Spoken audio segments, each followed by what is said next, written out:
Dans cette partie de l'étude de Sri Aurobindo sur la synthèse du yoga, il aborde la relation entre le Purusha et le Prakriti, qui représentent respectivement la conscience pure et l'énergie exécutive qui forment le monde et notre être individuel. Il explique comment ces deux aspects sont en réalité des aspects de l'existence suprême, le Sat Chit Ananda, et ne peuvent être séparés. Le yoga intégral vise donc non seulement la libération individuelle de l'âme, mais aussi la libération de la Prakriti et la transformation de la vie elle-même. Dans ce chapitre intitulé L'âme et sa libération, Sri Aurobindo fait une pause pour réfléchir aux implications de cette relation entre le Purusha et le Prakriti. Il souligne que notre être individuel est à la fois ignoré par notre esprit conscient et le moyen par lequel nous pouvons atteindre la libération spirituelle et l'immortalité divine. Il met donc en relation l'individu avec l'universel et le divin, et explique que cette relation nous aide à comprendre le monde et notre place en lui. Il souligne également que, bien qu'il n'y ait en réalité qu'un seul Purusha, celui-ci peut établir de nombreuses relations avec lui-même et avec l'univers, ce qui crée la diversité des expériences individuelles. Ainsi, chaque individu est en réalité le même Purusha expérimentant l'univers de différentes manières. Cette prise de conscience change la perception de l'individu et permet un partage des expériences entre les différents individus, contribuant à la joie et au plaisir de l'univers. En conclusion, cette lecture met en évidence l'importance de la relation entre le Purusha et le Prakriti dans le yoga intégral, et la manière dont elle influence notre compréhension du monde et de notre place en lui. Elle met également en lumière la nature interconnectée de l'existence et la possibilité d'une multiplicité d'expériences pour un seul être. Dans ce texte, Sri Aurobindo aborde la question de la dualité de l'existence humaine. Il explique que nous avons le choix de nous focaliser sur notre ego et notre mental individuel, ce qui nous éloigne de notre véritable individualité, ou bien de nous reconnecter à notre vrai moi, dépassant ainsi les limitations du mental et de l'ego. Selon Sri Aurobindo, lorsque nous nous recentrons sur notre véritable individualité, nous atteignons une conscience spirituelle, infinie et universelle. Dans cet état, la mort n'existe pas car nous sommes conscients de notre immortalité, même si nous prenons et abandonnons des formes physiques. Il souligne que le fait de vivre dans cette conscience permet de vivre une expérience riche et variée, allant de la séparation superficielle à la profonde unité avec l'univers. Il précise également que différentes personnes ont des lignes d'expérience différentes dans leur cheminement spirituel, certaines cherchant l'absorption dans un au-delà intérieur, tandis que d'autres découvrent des états de conscience céleste distincts du monde. L'intellect peut alors être utilisé pour justifier et soutenir ces expériences. Sri Aurobindo clarifie également que le sens de séparation et d'individualité n'est pas causé par l'existence de l'ego, mais plutôt que l'ego est le résultat de la relation établie entre les esprits et les corps individuels par le Purusha, l'aspect individuel de la conscience universelle. Cette relation est une façon d'assurer une expérience mentale et physique indépendante dans un monde où les choses dépendent les unes des autres. Sans cette relation, nous tendrions à nous fondre les uns dans les autres. En résumé, Sri Aurobindo explique que nous avons la possibilité de nous reconnecter à notre véritable individualité et de vivre dans une conscience spirituelle infinie et universelle. Il souligne également que chaque individu a son propre cheminement et que l'ego est le résultat de la relation entre les esprits individuels et les corps. Dans ce texte, il est expliqué que certains chemins spirituels, tels que le bouddhisme et l'Advaita, cherchent à se séparer du monde extérieur et à affirmer leur indépendance vis-à-vis de la nature.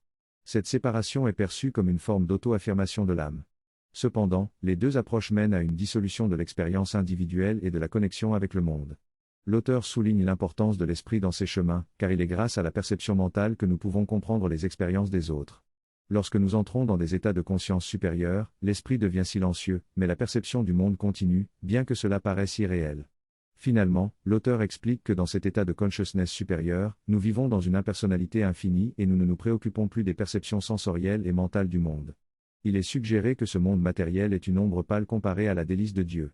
Cependant, l'auteur se demande pourquoi Dieu se compromettrait avec quelque chose de si grossier et indéfini.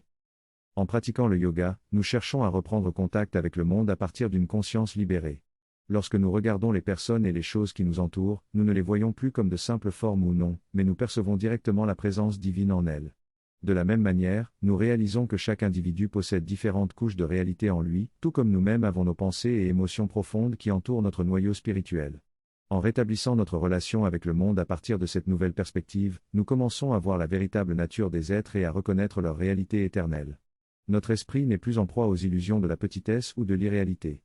La vie matérielle perd de son attrait absorbant, mais acquiert une valeur supérieure en tant que moyen d'expression de la conscience divine. Nous comprenons maintenant que la vie matérielle est dérivée des niveaux de conscience supérieurs et qu'elle possède une valeur intrinsèque lorsqu'elle peut manifester ces niveaux plus élevés. Notre perspective change complètement et nous apprécions la vie pour ce qu'elle peut offrir en termes de plein épanouissement et de plaisir pour la conscience divine. L'individu, le divin et le monde sont profondément interdépendants et forment le champ d'action permettant au jeu divin de se dérouler pleinement. Plus rien n'est laissé de côté et nous nous voyons maintenant dans ces trois termes, en tant qu'individu, en tant que divin et en tant que monde, tous profondément imbriqués les uns dans les autres. Il y a une compréhension sous-jacente de l'embrassement de tout, où nous sommes le Purusha embrassant le monde. Dans cette réalité, nous assistons secrètement les uns les autres, travaillant ensemble dans une inclusion mutuelle plutôt que dans une exclusion mutuelle. Notre individualité devient libérée et démonisée, passant d'un mouvement d'exclusion à une inclusivité mutuelle. L'amour devient alors l'expression la plus évidente du don de soi, révélant que le Purusha est toujours le maître de la Prakruti, et que nous aspirons à arriver à cette indépendance qui est également justifiée. Nous reconnaissons la temporalité du mouvement égocentrique en tant que passage provisoire, pour finalement atteindre la véritable réalisation de soi dans l'amour. Le chapitre explore le passage d'une focalisation individuelle à une libération collective. Cette libération collective est la clé de la réalisation de soi et de nos relations avec le monde. Sri Aurobindo souligne que la libération individuelle n'a de sens que si elle est également recherchée pour les autres. Le but ultime est d'atteindre une réalisation collective de la divinité plutôt qu'une réalisation individuelle. L'auteur identifie trois pièges à éviter, l'attachement à l'existence égoïste, la poursuite du bonheur individuel et l'échappement de la vie dans un bonheur impersonnel. La vraie libération réside dans l'acceptation et l'embrassement du monde et de toutes les vies individuelles, en étant aussi responsable des autres que de soi-même. Sri Aurobindo explique également que l'avatar peut être vu sous deux formes, celui qui se projette dans le monde en tant qu'individu et celui qui atteint une identification complète avec la divinité et choisit de rester engagé dans le monde.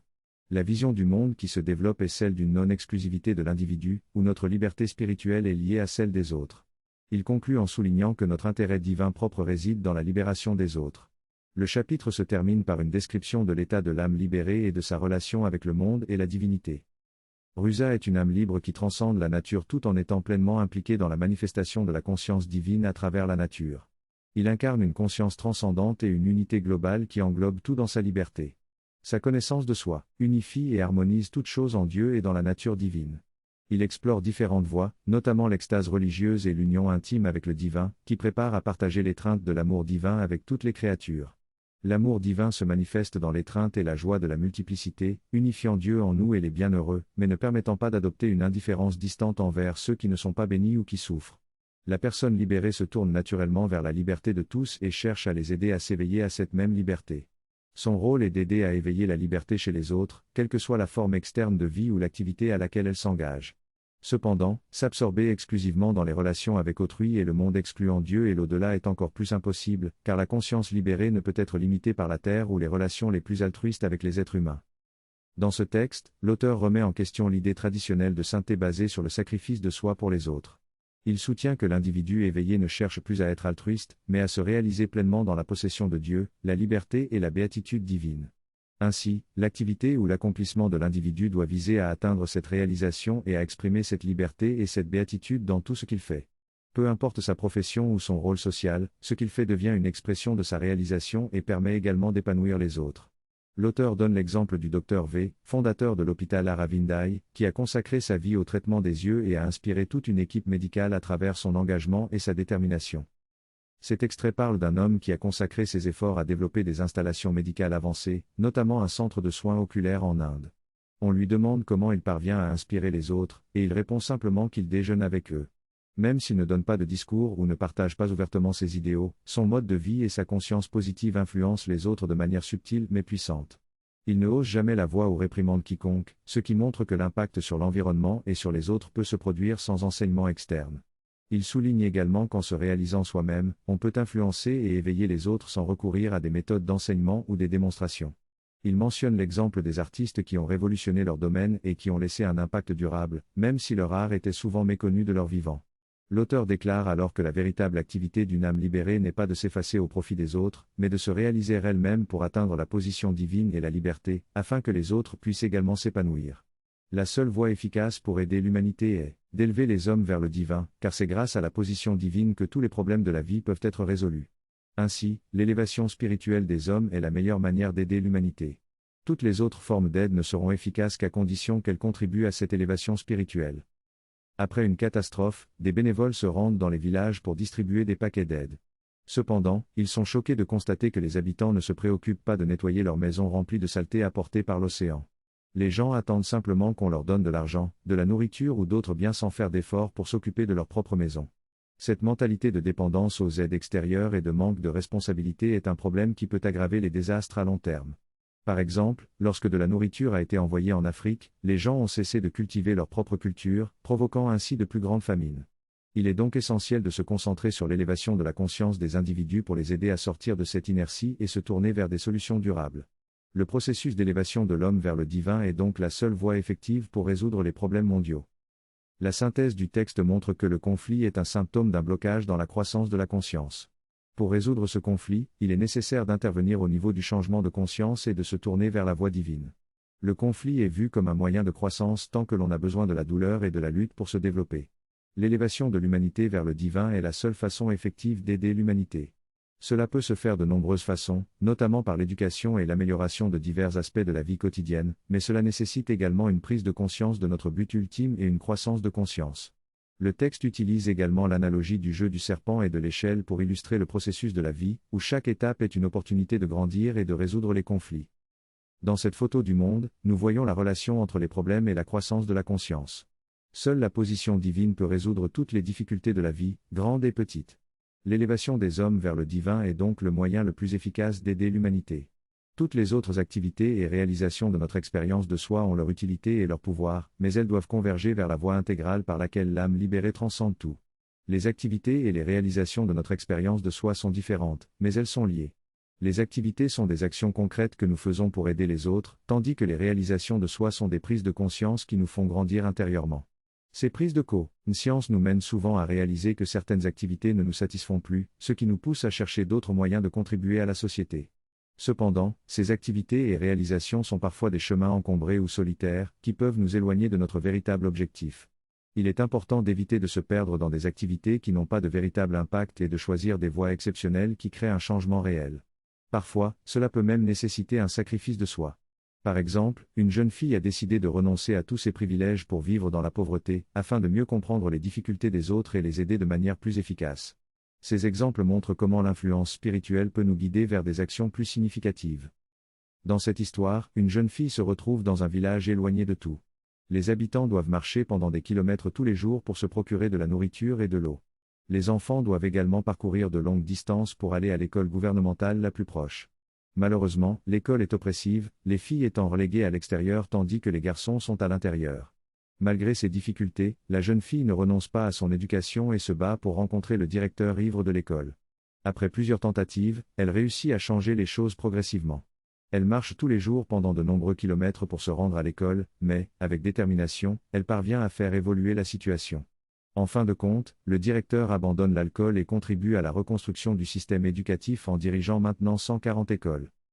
Cette jeune fille a montré qu'une seule personne avec une détermination inébranlable peut apporter un changement radical, surtout si cette personne est animée par une source spirituelle. La transformation de cette fille a eu un impact non seulement sur elle-même, mais aussi sur les gens qui l'entourent.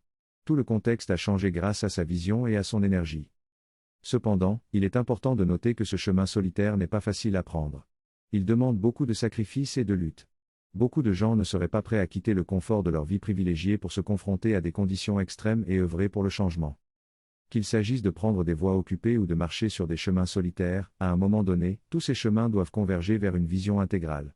Le but ultime est de transcender les limites, d'embrasser tout et de devenir la promesse et la force de réalisation pour tous. Le chemin de l'intégralité permet une évolution de la conscience de manière unique pour chaque individu, mais tous ces chemins doivent converger pour devenir une âme libérée. L'âme libérée transcende toutes les frontières, embrasse tout et devient la promesse et la force de réalisation pour tous. C'est un concept exceptionnel qui dépasse les limites et inclut tout. Lorsque nous plongeons plus profondément, nous découvrons que la promesse de l'accomplissement de tous les désirs réside en une seule personne capable d'atteindre cet état. C'est la promesse que tout le monde peut y parvenir. Shira Bender affirme de manière dramatique que les chiffres n'ont pas d'importance dans le changement spirituel et la libération du monde. Cela va à l'encontre de notre intuition car de nombreux mouvements religieux et spirituels cherchent à changer le monde à travers les chiffres. Cependant, un réel changement ne dépend pas des chiffres, mais de la transformation de la conscience d'une personne. Lorsqu'une personne parvient à changer sa conscience, cela a un effet en cascade qui impacte tout le monde. Dans les exemples donnés, on peut observer que l'impact n'est pas nécessairement dû à une grande réalisation spirituelle. Lorsqu'une réalisation spirituelle est très élevée, notre influence s'étend à tout l'univers et l'impact est ressenti par le monde entier.